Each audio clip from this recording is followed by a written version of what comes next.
So, welcome to Better Way Services podcast. This is episode 4. Who said we'd get this far? And we have.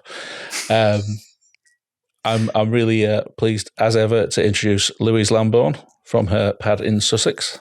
Hello. And we have a guest today, again. So today we've got Ben Jones, who's Head of Digital at Harrow, London Borough. London Borough of Harrow, Harrow Council. It's been a rebrand recently. We are firmly London Borough of Harrow. Harrow Council has been banned. Okay. I'm sure there's a story there. We'll come back to that. Yeah. So I have known Ben since, I think, 2009. Or thereabouts, when we did in-cab systems in the bin trucks. You weren't the head of digital then. No, I wasn't. Were you? No, I'm trying to remember what you were. What was your actual title back then? I think I was really some type of project manager job. It was a period where working in kind of the projects with Carol Cutler, your job title kind of went out of the window. You just did whatever Carol told you to do. Which worked really well. It did, yes. Yeah. That was a roundabout way of me saying I wasn't quite sure what you were doing. That's how I felt half the time, to be honest. I think that's how we all felt on that project at times, yeah. So how did you come to be in Harrow in 2009? What got you there? What's your backstory? So when I left university in the early 2000s, I wanted to work I always wanted to work in government. I did government and politics as a degree, and I'm really keen to work in government. And strangely, a job came up, firstly in Ealing Council, working in committee section, which sounds really dull because for those who don't know, it's attending all the council meetings and taking notes at them. And most of it is actually really dull, but it was a really great introduction to account. I still have lots of memories back from. I did it for 6 months at Ealing, then about a year and a half at Harrow, and it was a really, really great introduction into how councils work. And I think actually many council officers miss out on that, on understanding, particularly the relationship of elected members.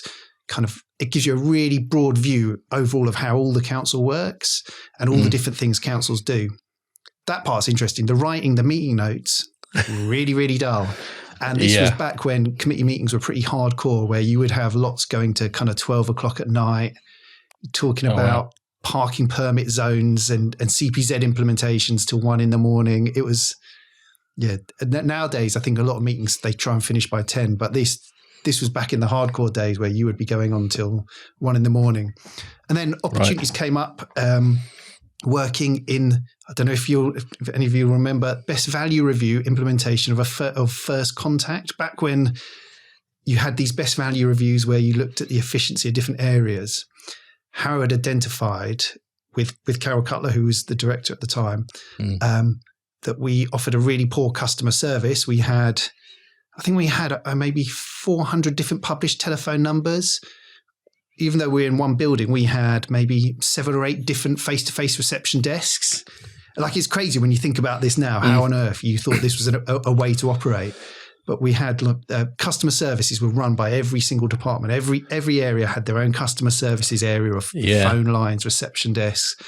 And basically, I joined a project as a project officer to kind of bring all that stuff together. Yeah, I remember when we started the project with you in 2009, the key driver, there was obviously all the technology for gathering data from the bin trucks and so on, but the key driver to that was that you'd centralized your CRM and your customer contacts into one place. And the upshot of that was that you had got a call center that didn't have any information because they weren't actually in the waste team. So they were very efficiently handling calls and apologizing for things, but didn't actually have that core data that they needed to be able to really give value to the customer in that call. So that I remember that being the main driver. Yours was the first council where that had looked upwards and outwards at saying what's the service we're giving to the residents, what do the residents actually experience? And you weren't just doing that, you were doing it everywhere as well. It was happening all across the council. Yeah. I do remember the time before Bartek was implemented, and every day we're having this mad rush about 3 o'clock as all the crews are faxing their sheets over from the central depot. They're faxing it to the call centre. And you have this big rush of people calling back or calling the residents. the kind of the Bartek implementation and real-time information, putting it on the website really changed all of that. But it wasn't doing it just in isolation for waste. It's trying to do the same thing across all the council services, which actually made it easier because the change in kind of resident behaviour was easier to deal with when you're seeing the council in totality rather than just you do this for this service, but you do something different when you contact us about council tax. You do something different about planning. Actually, we're telling you to do the same thing for all the services. Yes. Yeah. So that was 2009, 2010. And you'd also identified you needed all of that data, and the Inca provided that. And that was all, we were sending thousands of, events per day through to Access Harrow, as it was called. Do you still call it that? We still call it. At its peak, it was about 160 person call centre. Wow. And obviously it's much, much smaller now. It's fun. We didn't realise it at the time. One of the things that made the rest of the channel migration work that we did at Harrow successful was when we built the contact centre. It was very broad. It covered all the different services, but we really focused. There was something called NI 15, I think it was at the time. This resolution at the first point of contact. Yes, It was a government measure to see if you could solve whatever the resident was calling about when they called you up, rather than handing off to different people around the council. So we really focused on that, and we made the call centre quite deep in terms of how far it took transactions. So our aim was that we could answer residents' questions, that the staff in the call centre were empowered to go into the council tax system and tell you most of the stuff you asked about council tax, that you were empowered in waste. Like that, it was the driver for implementing the real-time information, that you wanted the contact centre to staff to have the information to answer those questions. But by building that kind of deep contact centre where you controlled all that front-end process, when it came to digitalising it, made it much easier because you were already, as an area, you're already owning that process. You knew how to do a council tax move. You knew how to do an order of a new bin. You weren't handing it off to someone else. You were owning all of that in the front end. So when it came to putting those processes online, we'd already had those battles with the service about who did what. We'd already turned them into processes. We'd already documented and process mapped them. So actually moving them online wasn't as difficult as if you were starting afresh. I think, of course, some of those processes are not just in one department, are they either? So if you're moving house, then you've got to tell council tax, you've got to tell Revs and Bens, and you've got to get a new bin delivered, or move your assisted collection or whatever it is. So actually, it broke down that barrier that you could speak to one agent in the call centre and get all of that stuff done without having to then call someone else and call someone else and call someone else. I think that was quite new, certainly for me back then as well. Does it still work like that now? Now we're a lot more online. That's where I was going to come next, wasn't it? You've gone a bit further now because you've actually turned the whole phones off. So 2016, you just unplugged them all, which is we did all that work and then you switched it off. I think around 2012 we kind of realised that the future was to start to take apart the contact centre and push as many people online as possible. Like, people weren't calling up to talk about a missed bin. What they were often calling up about was when they reported a missed bin online and we hadn't done it.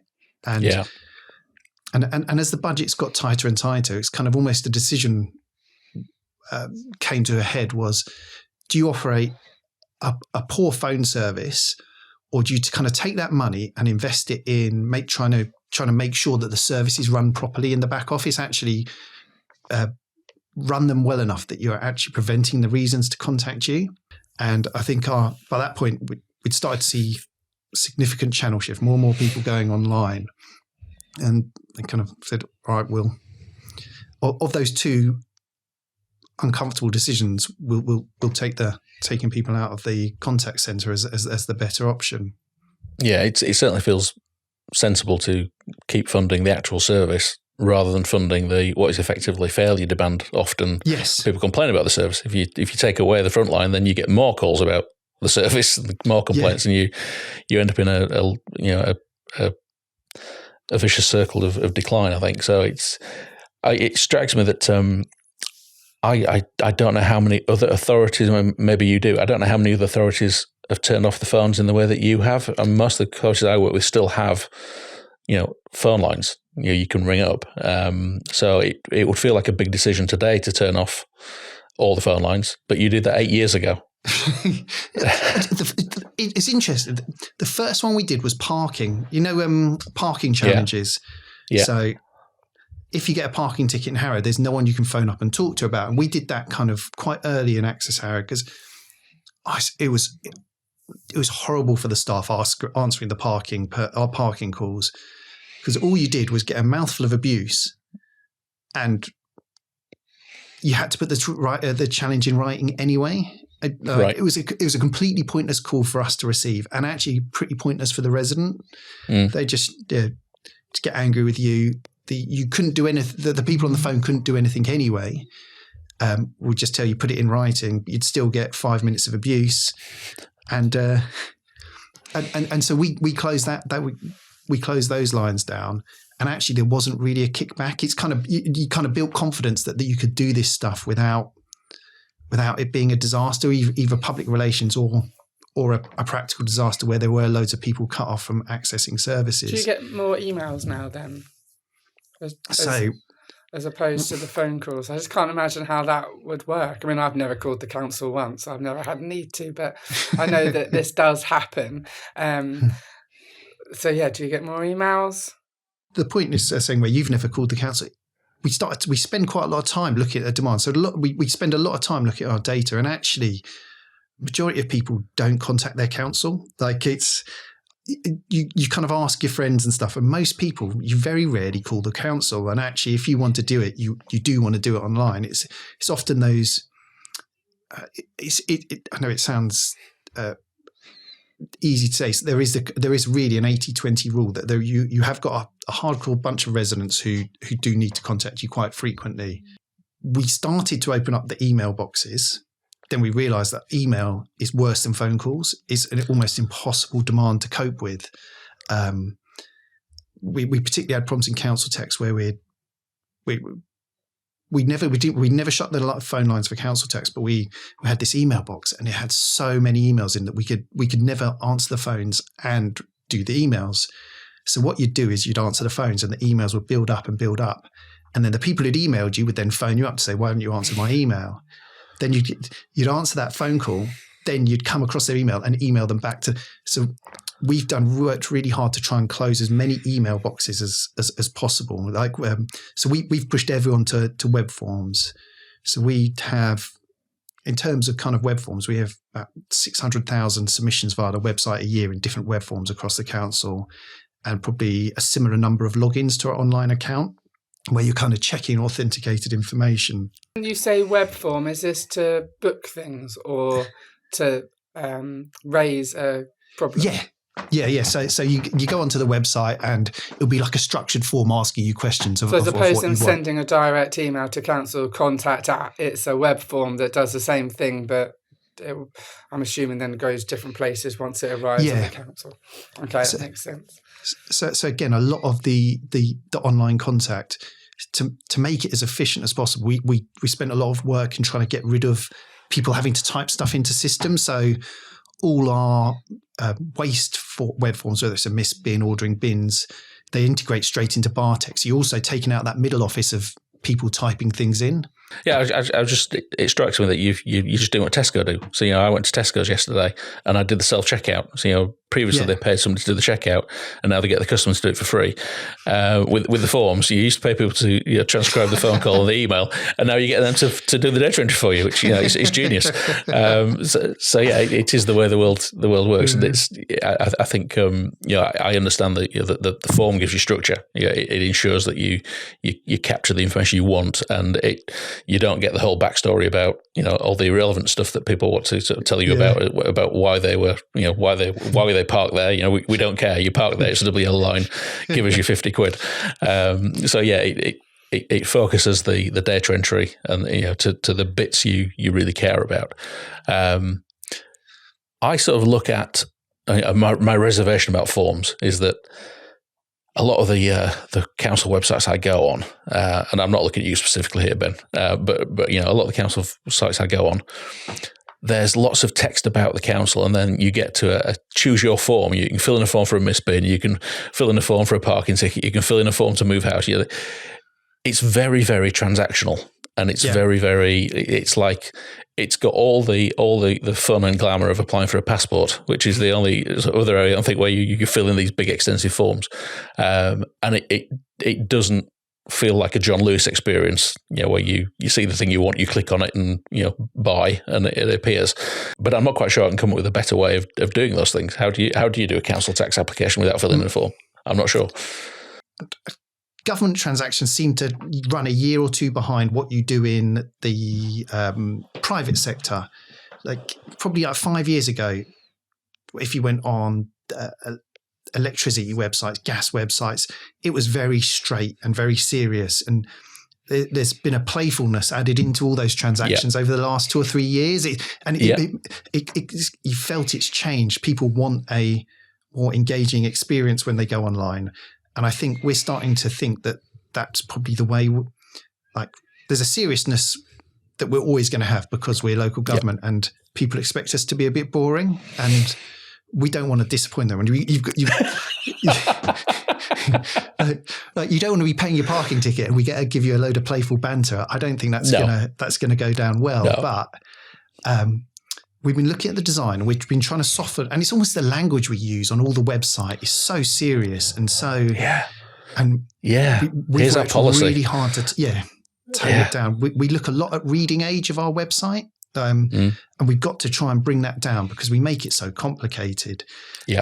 So we've got a brilliant set of web editors and UI designer and web manager who we do lots of complicated integrations and stuff, and that takes quite a lot of attention. But we've really tried to get better at doing the basics of make content that's easy to read, make things that are easy to understand, don't overcomplicate pages with lots of words. So you're really going through the website trying to simplify lots of services which are quite complicated sometimes, but we manage to make them more complicated and bring the reading age of every single section down. But the procurement section, we can't bring that reading age down for love nor money. It's impossible. And there's certain sections where you're having these arguments with services saying people don't understand what these words are. We've got to say something else instead of these complicated words you put in.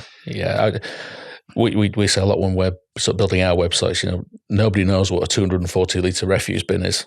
It's the grey one. So you've got to use the grey bin. Nobody use that sort of, because that's all that means anything to your target audience.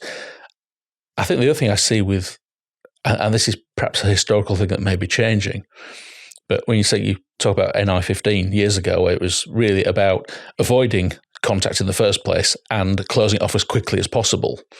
Once you'd got that contact, that's really has been the ethos of government contact for as long as I can remember. Because in the retail space, you want to do exactly the opposite. You're all about keeping the customer engaged, keeping them on that web page for as long as possible, keeping them on the phone to actually build a relationship and sell them something. And I think those are diametrically opposed. Do you think that's changing in councils? Do you think you're trying to keep them in and get them to look at other things on their website, or is it just, and the forms thing is just get through the form and close and off you go? We've discussed this again. It's really interesting having these talks to you because these are things we've started to talk about internally. So we're going to be changing the website a little bit more this year to try and make it slightly softer. We're going to be putting in some more stats and information and using demographic information to try and personalize the website to the customer. Look at the other services they use. Can we show them information that we think they'll be interested in? If we have people logged into our website, we have a better idea of the types of things they may be interested in. It's always one of the challenges for the councils is we provide so many services that probably make no sense that they're provided together. We're providing adult social care for your mum or whatever. We're also deciding your planning application. They're really difficult services to find links between, but we're trying to kind of make better groupings of services, better anticipation of what residents are coming to us about, and we can provide them more interesting information. So this year we're going to try and put a few facts in the website where we'll talk about, again, hopefully prompting recycling about recycling rates in your area and make it a bit more hyper local, because I think people identify with smaller areas. So they do. Rather than saying this is the recycling rate for Harrow, we could say this is the recycling rate for your area of Stam or your area of Hatch End. Let's try and make it. We are trying to make it a bit more engaging. And it's interesting. Our UI designer kind of said for this year, who's our competition as Harrow Council? It's London Borough of Harrow, not Harrow Council. Edit that out, or I'm going to be in big trouble. The rivals aren't Hillingdon or Brent, or it's not even other transactional sites. It's going, actually, it's the quality of the service some of our remaining phone operators provide. We're an open plan office, and we sit near our Revs and Bends team.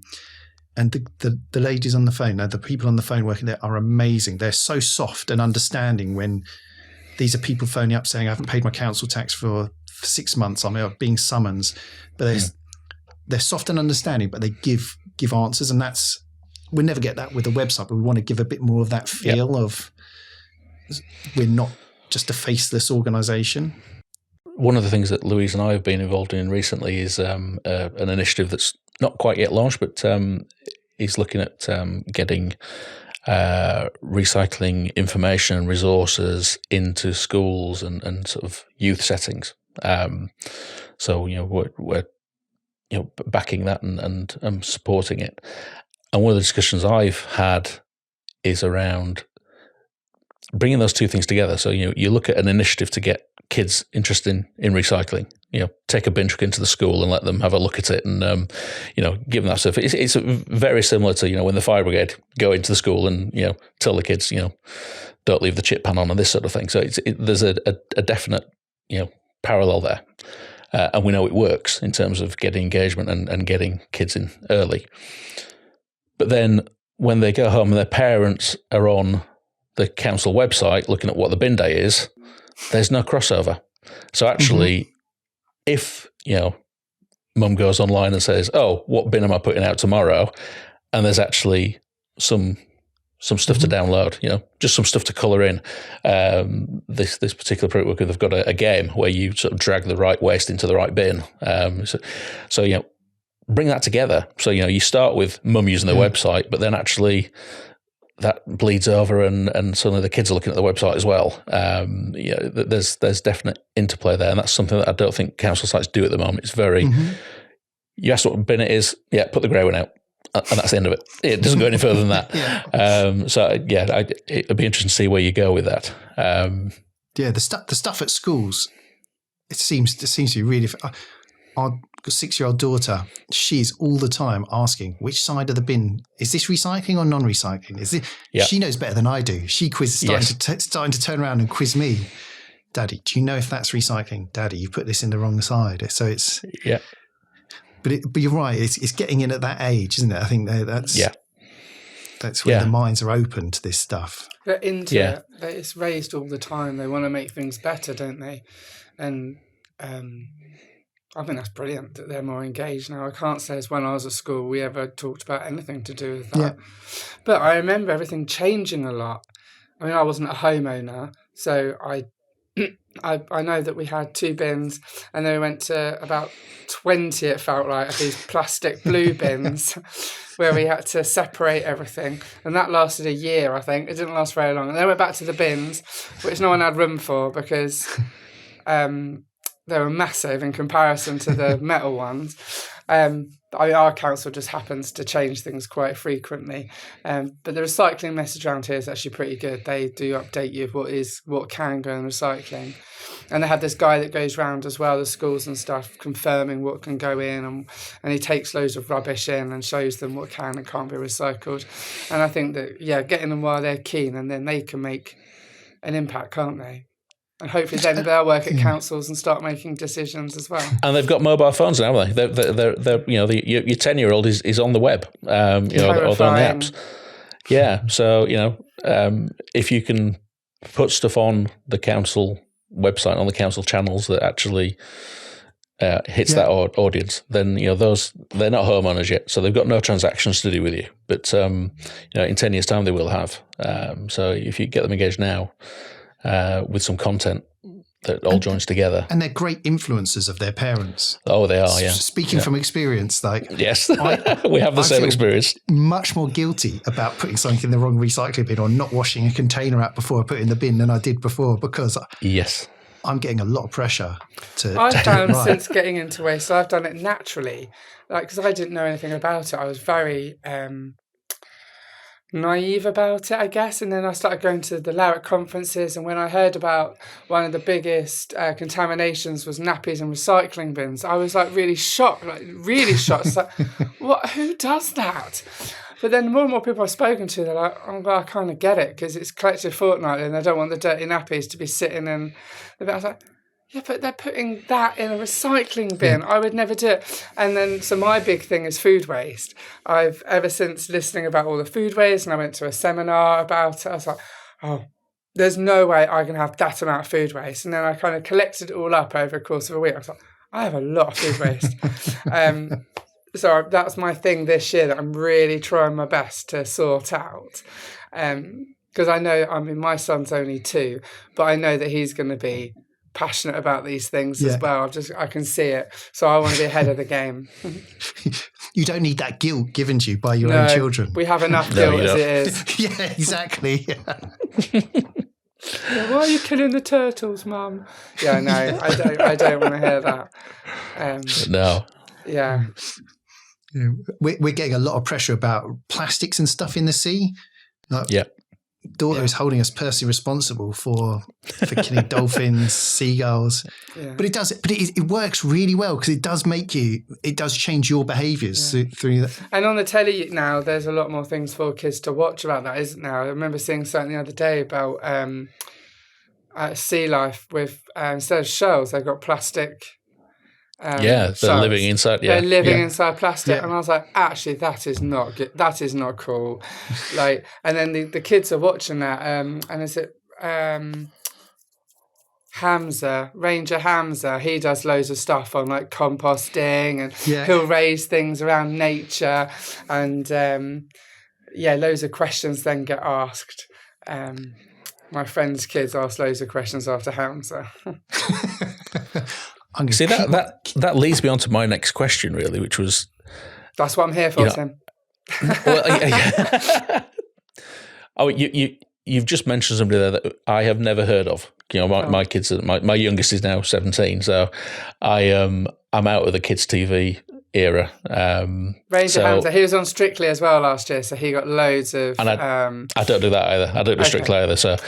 God, we need to educate you. So I think that's a really good demonstration of the different demographics and the different audience that you're trying to get to. I mean, if you're trying to sell, I don't know, a Tesla car, you've got a fairly limited dynamic of demographic of people that might want to buy a Tesla car. But as a council, it's everybody who lives in the London Borough of Harrow, which is just how do you build a single service, a single website that actually appeals to someone who knows who Ranger Hamza is, and someone like me who's far too old to have a bloody clue who that is. Ben, how do you do that? You say you've got your UI guy who's doing that, but he's one guy with one perspective on the world. How do you actually build something that works for everyone? I think there's 2 sides that we focused on it, and it's, like you say, it's almost impossible to get right. One is looking inward, and you've got to create when you're building services for people, you've got to create a diverse team with diverse opinions. Innovation doesn't come out of single individual innovation heroes. It comes out of a set of different ideas combined together. That's the most consistent way of being innovative and creating good services. So the digital team everyone isn't that great with digital technology in the digital team. I know it sounds a bit strange. No, it sounds important, actually. Yeah. It's really important to have a really diverse group of people, diverse ages, diverse backgrounds. We generally don't. We have a very low use of contractors and consultants in the team. We've tried to develop our own very much in Harrow, and it's a personal passion, because I was given lots of opportunities and experience to grow, and you want to kind of pay that forward. But the team is really built from people around the council. We've got our technical side of people who are developers, and you need that technical base. But we have about half the team is really non-technical. They're project managers, business analysts who've actually, we found the curious and the restless from around the organisation who enjoy working in local government and want to make a difference and have that kind of questioning mindset. And we bring them in the team, upskill them with kind of the analysis skills, and kind of let them loose a little bit on designing the services and so on. But they're from a wide range of backgrounds and from different services. They've got a bit of experience of working in the council and have some opinions from there. But some are very technical. Some have very limited technical skills and moan about the website all the time. And actually having those diverse opinions, we're not going to get everything right, but it helps have a more creative team that has more different perspectives. And then looking externally, we try and get as much resident feedback as well. So we have our feedback button on the website, which we have a user researcher whose job is to kind of monitor and input that feedback into both kind of the continuous improvement cycle of lots of small changes, because I get excited how many people press that button? But that feedback button. I never fill in customer surveys. I never click feedback. I'm just that miserable old git who doesn't bother. Do you get a lot of people clicking that? Much more than you expect. Yeah. So we have 3 main forms. So we have the feedback button that pops out. That is really for angry people who are really annoyed with something. So you get it's really good quality of information. You get, this just didn't work for me. I always get happy because you can do the smiley face. Whenever there's a smiley face, it makes me. At first, I used to take it really personally. Like, my God, these people are just putting angry faces all over the website. But actually, all the points they make are good. Is where something's failed. It's everything like that is a chance to make something a little bit better. So we get maybe 15 of those a day. Right. Then we have these thumbs up and thumbs down at the bottom of every page, and we probably get maybe 75 to 100 a day feedback there. And that's just generally, is this page working? Yes or no? Right. And it really highlights places that don't work. And then at the end of form, the post form completion survey, I think in the last year, we probably had 30,000. So it's enough feedback. We have we have 3 million visitors to the website a year. Yeah. But there's enough for it to be kind of statistically valid and gives us an idea of where our strengths and weaknesses are. So how do you cope with 30,000 bits of feedback then? If you get 30,000 feedback forms, then presumably you've built a machine that reads that. You're not sat there, you're not reading it on an evening personally at home. I do often. There's only a few of us who've got the feedback tab. I've got it. I can see it on my web browser now. I've got the feedback tab. Okay. Yeah. And when I'm feeling like emotionally strong, I'll click in there to have a little look at what people are saying. But it's fascinating. You two would love it. You get drawn into it because it's just really interesting to read what people are really saying. But we have dashboards for all this stuff now. So we about 2 years ago, a member of the team said, well, because my background was projects, we said we focus on projects too much. You're always looking at the big changes. We haven't really embedded the continuous improvement enough. And it's really easy to forget that because you get excited. The big things are what you get excited about, like these big step changes of we'll implement a new waste system and we'll do all this with the front end. The big changes, but actually her challenge, she was the user researcher. She's saying we're not doing enough to make all the small little changes happen. So we meet once a month with our director as well. And we run through, her job is to present all the customer feedback back to the transaction manager who's in charge of the forms, the web manager who's in charge of all the website and the content, in front of me and my director. And we then meet the next month and see what improvements have been made in response to that feedback. So to kind of keep that loop of you're doing the big things to make the big changes, but you're doing all the small, like 1% things to keep on that cycle of continuous improvement. And it's really easy to forget about it because it's not interesting and exciting. So her job is really to get the insights from all that feedback. But we do have dashboards that present all this information in one place. So you can, the rest of the team, the web editors, the form, the people who create the forms can access this, and they're empowered to kind of react and make the changes based on it as well. You're right. Those small things. I'm like you. I get excited about the big new feature. The big flashing lights and the bells and whistles. Yeah. But actually, I drove over to see a client last week because they said something passing about how a particular part of using the in-cab, the feedback was it took too long, and I couldn't quite get to grips with what they were saying. So I actually went over there to get them to show me. And it was as simple as a screen that they need to move between. It took 3 clicks. So it's just, and it feels like, when you say it, it sounds like a really trivial thing. Yeah. But the guys just weren't doing it because it takes 3 clicks. Yeah. Which is tap, tap, tap. And what they really want to be able to do is a tap. And that's a huge difference operationally for them. And I guess you've got the same on a much bigger scale with your millions of transactions that you're going through. We've had a good one with potholes at the moment because we're coming up to pothole season where it's always pothole season in Barnsley. It is round here as well. So what you see on Facebook is people whinging about potholes. It's a super emotive subject, isn't it? Potholes. It is, yeah. So, and especially especially since the government have put this money into the pothole funding, I think it's raised expectations. So it's all fixed now, isn't it? Yeah. We have a similar to our flight reporting form where we direct you to a map and you mark where your pothole is. We thought it'd make it easier so we get the right locations for when residents locate their pothole is on the map. The public roads are located in green, where you can report on. Areas where you can't report on are red, so people's houses, private roads. So try and make sure people are reporting in places we can do something about. So we started to get some complaints through members saying the pothole form isn't working.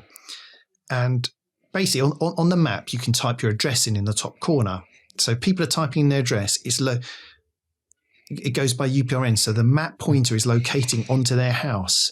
Yeah, and they're not moving the pointer from their house, which is red and you can't report on, onto the green on the road. So they're getting this message saying, this is not public land. You can't report here. And I've probably had in the last 2 weeks, I've had 4 or 5 complaints going to the leader and different members saying your pothole form is broken. But it was just that simple. We didn't really explain to them. We didn't anticipate that user kind of behavior that they didn't. We didn't realize that you have to move it onto the green because in our minds it's obvious because we've looked at it so many times. Yeah.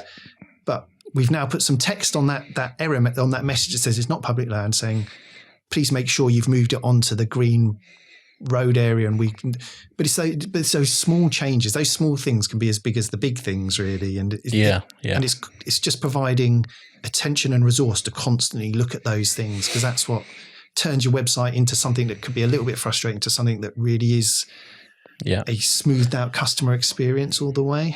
You've led me on to my next question, actually. So you've identified there that there was a particular bit of polish that needed applying to one part of the service. It strikes me that you've invented a really good wheel for fixing potholes there. But there's another Ben Jones in Brent and another one in Hillingdon, another one, one in every council solving that same problem. What we all understand the arguments for doing things locally, but there's definitely an element of reinventing wheels there, isn't there? Sure. It's a really good question. And to anyone outside of local government, and actually lots inside, it's really difficult to understand why we all do things individually and separately. And we're part of, I don't know if you've come across the London Office of Technology and Innovation, Lottie. No, I haven't. Right. So it's run by the London Mayor, and we're all members of it, where we try to join up the London boroughs with the idea that we're all 30, we're all facing similar problems. And even there, where you kind of work with other London boroughs, really struggle to be able to work together and share things. And I don't know if there's a really good I think part of it is whether you see local government as a delivery arm of government, where actually our main purpose is to do things on behalf of central government, where we're a local arm that picks up your waste, or do we have a kind of local political identity as a political body that represents the local people? And the probably answer is that we're a bit of both. Yeah. And I think that's always the tension that you have. Like, part of us is trying to deliver these services efficiently as possible, but you've also got this other steer of, we're a political organisation where the people in charge are there trying to do what the local residents want because they've been elected by the local residents. It's this ongoing tension in councils, which I think which is a bit of a challenge, which increases the challenges of working together. Yeah, I think that's probably right. It's frustrating, isn't it? Because there's no political element to putting the dot in the right place on a pothole map.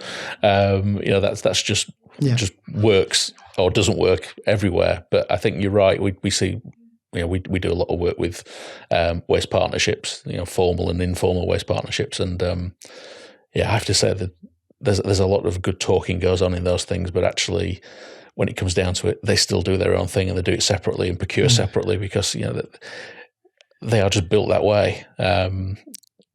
But you've had some of the London boroughs work together. There's in South London, there's a couple of councils that have shared their IT and digital across a country. Yeah. And I think particularly digital is quite a personal experience to different councils. It's what you want your website to. Your website is your front door to your residents, to the main access point, and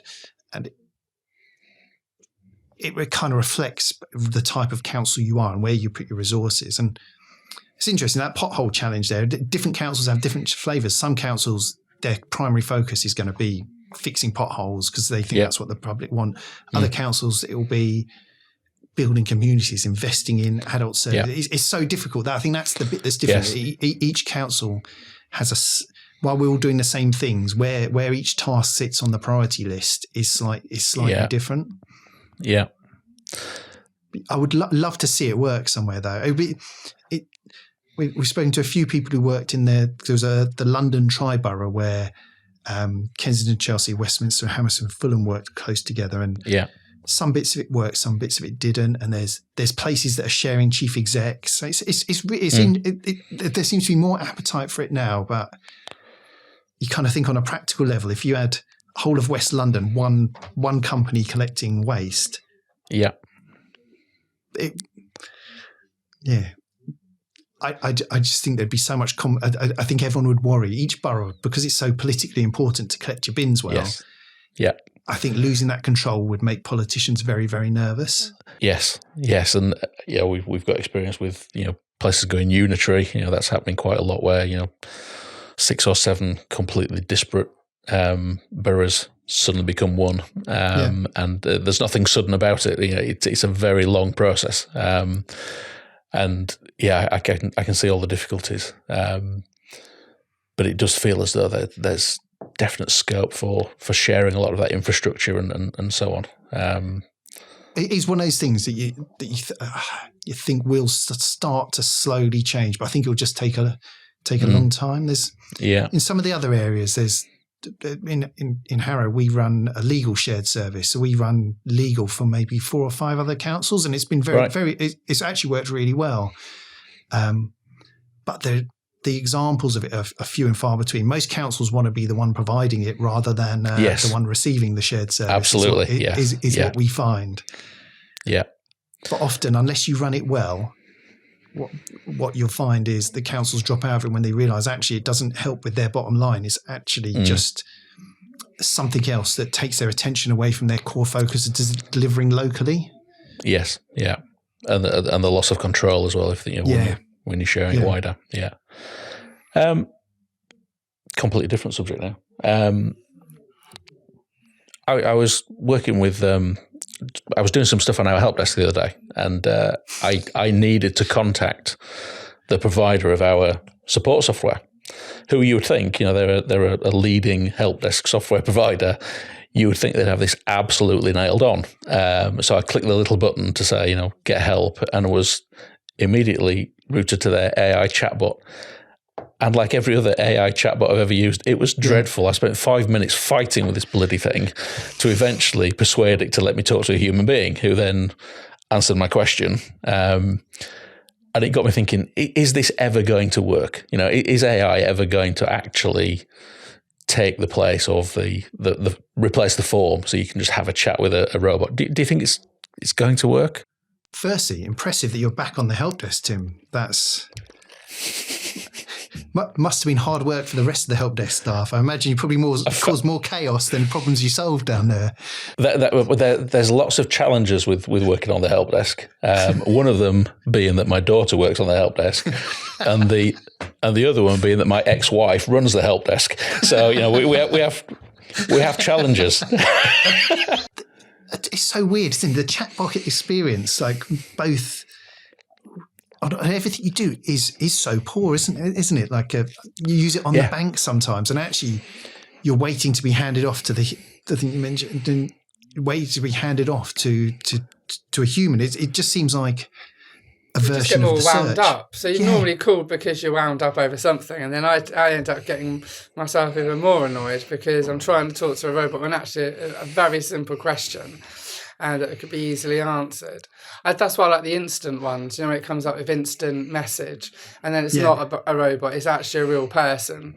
It just feels like EE does that, and that's quite good actually. And I get an answer really quickly, and then you're like, okay, I can handle that. It does feel like the whole of industry has now employed doctors' receptionists in AI form to prevent you getting to the service you want.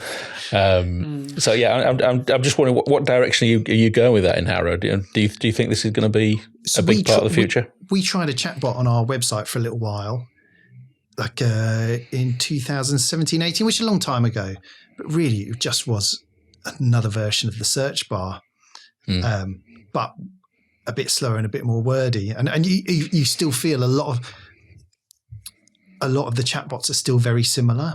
They can't. What you're hoping a chatbot would do is combine that personal information. They know a bit more about your account or something, combined with being able to search lots of flat information as well. But nowhere seems to be able to do it. I think we've got an HR implementation of D365 at Harrow.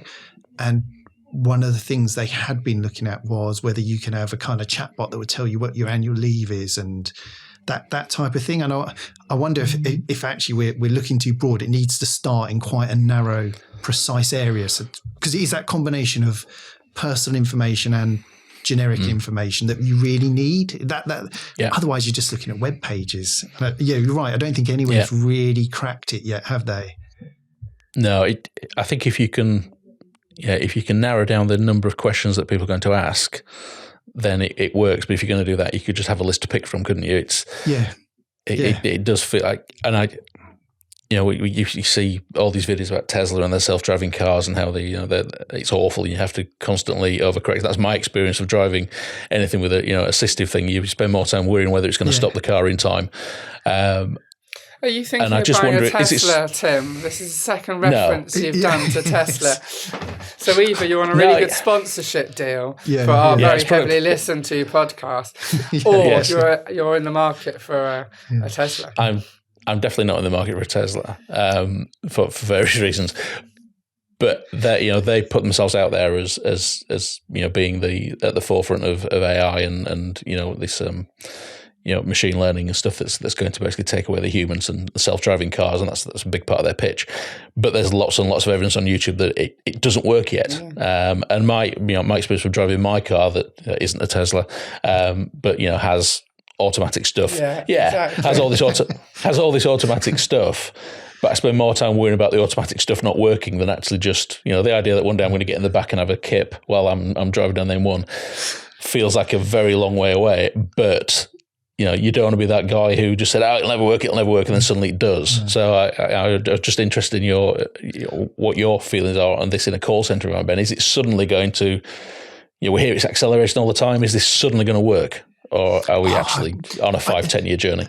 I'm probably similar to you, like that you become cynical about the different hype cycles of all this new technology, whether it's been 3 or 4 years ago, robotics is going to save us hundreds of millions of pounds across councils by automating all these processes. It's not really done that yet. It's again, AI and everything's going to take over and make us all redundant. It's just created new problems, I think. Like with the Teslas, isn't it that they're easier to break into now because like phones can open them? So people are creating software that can just nick them really easily. You're talking us out of the Better Way Services sponsored by Tesla podcast. I know, really. I know, right? We could have got really good funding then. Yeah, and you're going to get us sued. I don't own a Tesla. I don't own a Tesla. I just saw that I see a lot of things to do with new innovational products, and all of them are just creating a new problem because your phone can open devices. Then software then is created to do that as well. And so the more modern cars, all of them, Range Rovers, let's put a few more in the mix, they're easier to break into because of that. I don't want them to sue us. I really want a Range Rover. There's a lot of AI debate at the moment within the council. Obviously, Microsoft are launching Microsoft Copilot as well, which with most councils on Microsoft, and it tackles some of the security stuff of being inside our tenancy. But at the moment, it seems a little bit underwhelming, where it's based within each of the Microsoft products, where it isn't this grand thing that looks at all your data across all your systems and gives you answers. At the moment, it will help you do a PowerPoint presentation, tell you how to sort your formatting on Word. The ambitions and the dream being sold to you is bigger than the reality, but actually you still have to get a lot of your basic things right, and particularly at councils, get your data right, make sure people are using the systems, entering the data right, because anything you do with AI and data and machine learning is only as good as the information you put into it. And actually, councils have been notoriously bad at valuing their data and information. We have, I don't know, you've seen the battles at Harrow for getting all our staff to use Bartek. You've still got to do all those things that are hard, of having sensible business processes, staff putting addresses in correctly in systems, typing names. You have to get all that to leverage this kind of more advanced technology. You still have to get all those things right. It doesn't paper over all those hard things that we have to do. And same with a website, you have to write good content that answers questions. Whether you've got a chat bot, AI looking at it, whatever it is, you have to get those basic rights of good, correct content on there. So while these things, they I think they're often sold as this great solution that stops you having to do these other things that are hard, but actually you still have to do all those hard things. These things almost sit on top of getting all your other things right. I think you've also got to explain to people why it's important. So, it's quite a challenge to explain to a guy who's got, on the face of it, one of the simplest possible jobs. Go to that bin, throw it in the back of the wagon and empty it. Yeah. And now we've got to explain to that guy why it's really important that he records that it was contaminated or reports that the bin wasn't out. Because it's really not at all apparent to that person why that matters, because his job is to empty the bin. He's done that job. Or the bin wasn't out. I didn't do it. It's really simple. But now, and 15 years ago, it didn't matter. But now it actually knocks on to so many other things, whether it's a direct transaction with the customer about, I want you to come back because you didn't empty my bin, or actually some of that really important data that drives the design of the service of the future. It's quite difficult to explain that to a bin man or a teacher or someone who's providing cemetery services. All those people at the front line. How do you actually peel back the curtain and show them all the other stuff that goes on with that data that they're providing for you?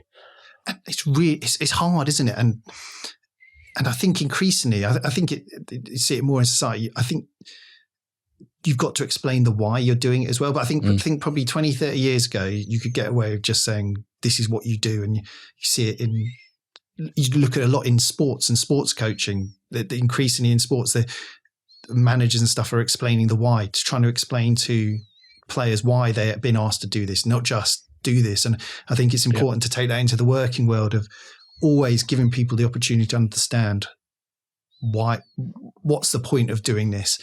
And not everyone is interested, but I think increasingly more and more people are interested in the bigger context of what they're doing. And actually, the more important you can make people feel about their job and understand why they're doing it, the better it is. But it's not always easy, but you're exactly right. It is hard to tell them to say, actually, it's really important you record what happens to this bin, even though it makes your job. So is that done on collective? Is that done by photo or just recorded? It's done in lots of ways. I mean, it can be just as simple as explaining to the crew why we track where their vehicle goes. That was where we started, tracking the vehicles. So what time do they set off? Where do they go? And what time do they get back? We had resistance to that in 2005. Why are you tracking the vehicle? And the answer at that point was, well, this is 150,000 quid worth of bin truck that's owned by the council. I think we've got every right to track where it's going. And it was really simple. That today would not wash because it's not a why that actually explains anything that the user cares about. So now, all those things that we can collect. So was the bin out? Was it contaminated? How much did it weigh? All of those things that we collect, there's a reason for them. And we have to explain to the crews and to the residents why we collect that data. Because if you don't explain it... explaining it to the residents is the hardest bit, isn't it? The more I learn about the waste and more I talk to my friends and family about it, I realise how little everyone knows and what impact it has. If you don't put your bin out and then you call them up to say it's a missed bin, the cost it is for them to come back and collect that because they can't prove that you didn't put it out or not. Or in our council, collecting bins, garden waste bins that haven't been paid for and things like that. But with educating the resident on the impact of what they're doing, I think is the biggest challenge. Yeah, and if you don't explain it, if you don't give people the why, they will make up their own. And then you get the conspiracy theories about, they just want to know what I'm doing. The chip in the bin is tracking me. Bin, all of these things just come to the fore. And actually, if you can explain to them and explain to their kids, the data that we are gathering, it's not about you. It's actually about what services you need today and what services you're going to need tomorrow. So, we want to understand how frequently you're using the recycling bin. Do you have the right size bin? All this is helping the council to provide the service that you want for the future. But unfortunately, we live in an environment where for decades, we've undermined the trust in local authorities. Every story you read about local councils in papers is negative. And sometimes that's well-deserved and other times it isn't. But we've built up this real us and them between the residents and the council. Do you see that, Ben, in your interactions? It's really interesting talking about trust, and it's one of the things we identified that is so key about both online services and so on, and actually the greater relationship between residents and the council. It is about building trust. In simple terms, a channel migration. And stopping people needing to phone us up, you've got to trust the council. You've got to trust that they're going to get stuff done. Like you'd never think about phoning up Amazon because you trust that when you order something, something's going to happen, isn't it? It's very reliable. And on the basic transactional stuff, that's the relationship we want to build up with our residents. They can do something online and they trust it's going to happen. And it's not always consistent. There's some areas definitely within the council that residents don't trust them because they've had bad experiences that you've asked for something, it's not happened. So that kind of trust is trust on that simple basis that we're going to do what we say we're going to do is really, really important. But on that bigger bit of trust of that we're going to do the right thing with our data, that we act ethically, that we're not going to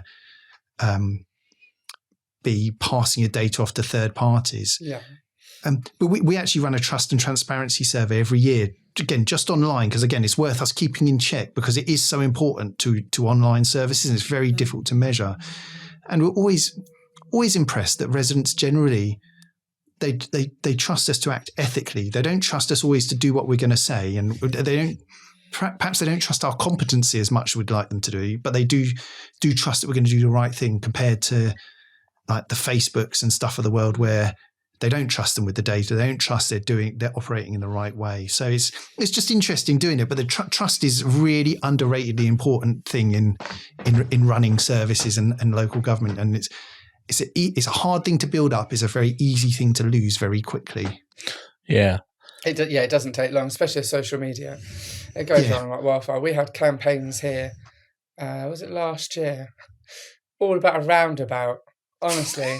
It was mental. This little mini roundabout was taken out and they put in this filtering system. It was ridiculous. Even I have to agree it was ridiculous. But I did not go down and lay flowers where the roundabout was.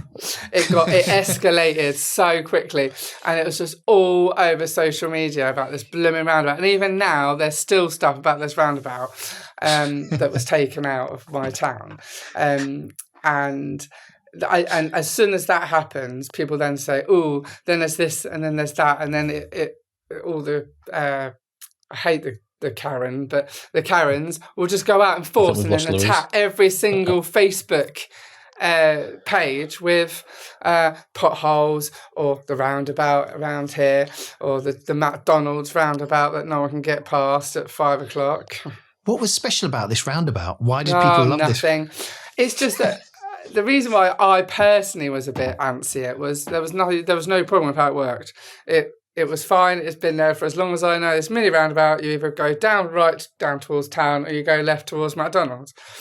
But they took it out and then put this weird filtering system with traffic lights. So now you have to wait to go down. And then the traffic lights aren't very good. They don't have any noise. and you can't really see when you're in this filter lane if they're green or red. So there's already been, 10 accidents in a year when there's never been an accident there before. So why they had to spend all that money and make a change that, in my opinion, wasn't really needed.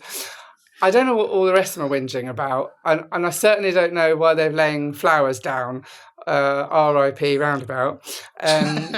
But I won't go quite that far, but it is frustrating when decisions like that are made without consulting the people that actually use it on a daily basis. What was the point? What was the problem with it beforehand? But it was not a special roundabout. I mean, that's got to have become a feature in the last. Well, I'm giving a presentation this week about the new social media, and it occurs to me that Facebook actually was launched 20 years ago, so it's not actually new anymore. Oh God, it just makes me feel so old. Yeah, but that's a sort of an area of digital, Ben, that you've got zero control over, isn't it? So you can manage your website and bend that to your will, but social media is you're a passenger, aren't you?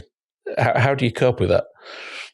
It's a bit of a minefield, isn't it? And we've tried different things. There's been periods where you ignore social media, but I think we have quite a good presence. We've got a really good comms team who've been a bit experimental with what they put out, and different social media needs a different tone as well. The tone that you use on Instagram is different to the tone you use on Facebook. Mm. Slightly different on Twitter. You do sound like you know what you're talking about, Ben. I'm impressed. Do you know what? TikTok, I'm a bit lost on that one, but we've got videos on TikTok as well. Oh my goodness. Yeah, they want the social media people, our marketing company want me to do all of that. I was like, no, I'm not going to do it. I'll do podcasts and I'll have photos of me doing that and doing our events, but I'm not doing little videos on TikTok. Not going to happen. Do you keep that totally separate, Ben? Is that something that the comms team are handling, or do your Facebook pages now start to draw on stuff that's on your website and bring data in from elsewhere? Is it starting to integrate? We use it in two ways. It has opened slightly as a transactional channel, and we worked as long as possible to try and not open that as a channel because it's a difficult one to manage. Again, it's the resourcing. It's where you best put your resources. It's quite resource intensive, but we do manage our social media inquiries now through the contact centre.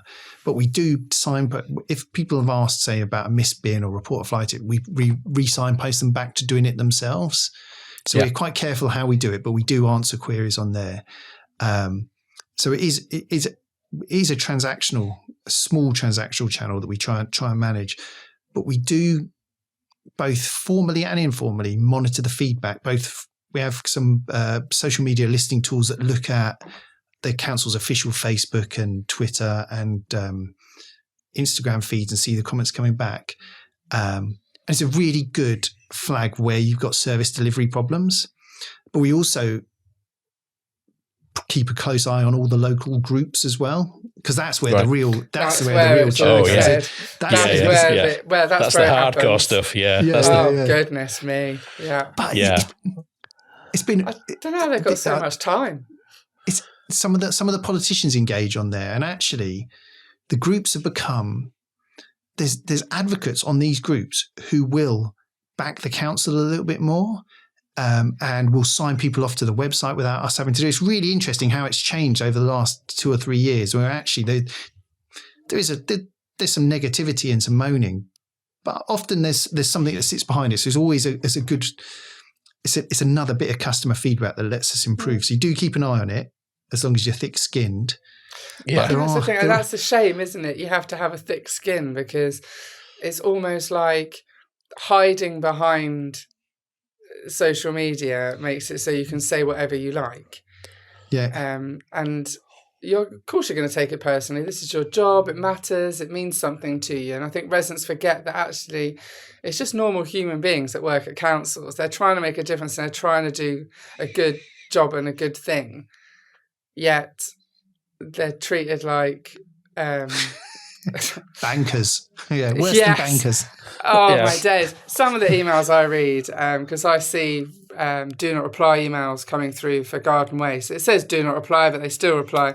Yeah. And some of the emails I see are absolutely astonishing. I should start collecting them really and do a publish of residents at war kind of thing. It's well, you definitely have to have a thick skin, definitely. If you want to go to the most Nextdoor, there's an app called Nextdoor. Yeah. Oof, my wife's on that. Yeah, it's brutal. That is the most brutal. That's the one. I've never heard of it. It's an online bear pit. It really is. Yeah, it really is. Everywhere, it's the most vicious of all the group. And people are turning on each other. It's not just. It's brutal. Yeah. And this is not being trolled by some guy in San Diego in his bedroom. This is someone who lives on your street. You can see their house from your bedroom window, and they're at you. No. Yeah, it's enough that I see it on our Facebook. There's where we live. It's called mad. Something, and then I see neighbours make comments. I'm like, God, stop it. If you find Facebook a bit positive and uplifting, and you want something a bit more grounded, try Nextdoor because that is a completely different world. I'm terrified. Okay, I'll have a look. You've got to give it a go. Yeah, okay, I'll have a look at that. I've never heard of it, so I will look. Yeah, it's a really interesting chat. A good way to start the week on a Monday. Yeah. Right. Well, it's been a great pleasure talking to you as always, Ben. And thank you, Louise, as always, for joining us. This has been Better Waste Services episode 4, I think. See you next time. Thank you. Thanks, guys. Thanks, Ben. Nice to meet you. Yeah, nice to meet you.